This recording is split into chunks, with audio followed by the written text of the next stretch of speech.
Welcome to expert analysis for the 149th running of the Preakness Stakes, the second jewel of the Triple Crown.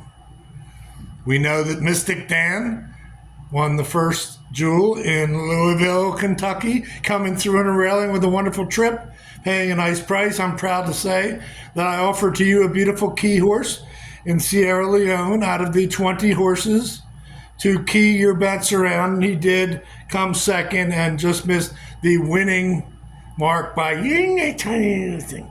However, the reason we continue at this racket, whatever you want to call it, is for an opportunity like the 149th Preakness to be run on this coming Saturday at the Old Hilltop traditional course in Baltimore, Maryland. Why? The horse named Catching Freedom.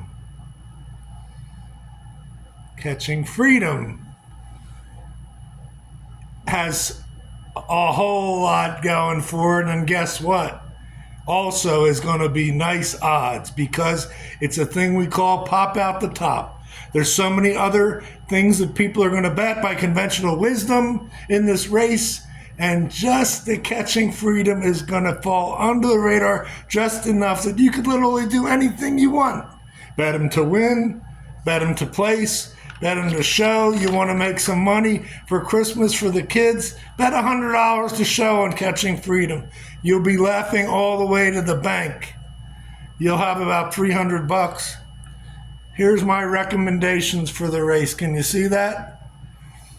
149th Preakness. 1, Catching Freedom. 2, Catching Freedom. 3, Catching Freedom, and I'm not kidding. It's not meant to be a joke. Here's why. Out of that 20 horse field, he run a beautiful fourth.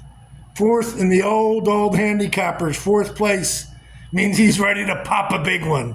And it's one of the best bets we have, a horse that ran fourth last time in its race. And often they're overlooked in the odds.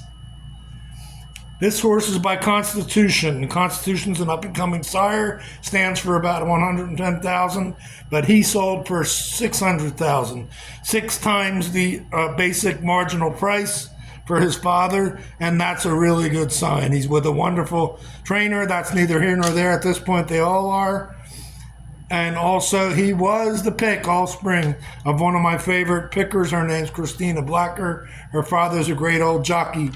And she didn't happen to have him that other day when he was fourth. But I guarantee that's another thing we need to do.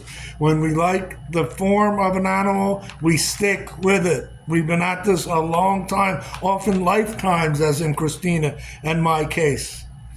And you want to keep that going, and especially when you're going to get nice odds. He's what we call over the top, out the top. They're forced, obligated, the market, to bet about 3 or 4 other of the entrants for different reasons. I don't really need to go into that today of why he will be. It's impossible for the public to bet everything, and he will be the least bet among the real, true contenders. Once again, I show you. Catching Freedom, Catching Freedom, Catching Freedom, Catching Freedom. Take it and laugh all the way to the bank for the 149th running of the Preakness Stakes at Old Hilltop in Baltimore, Maryland. Good luck.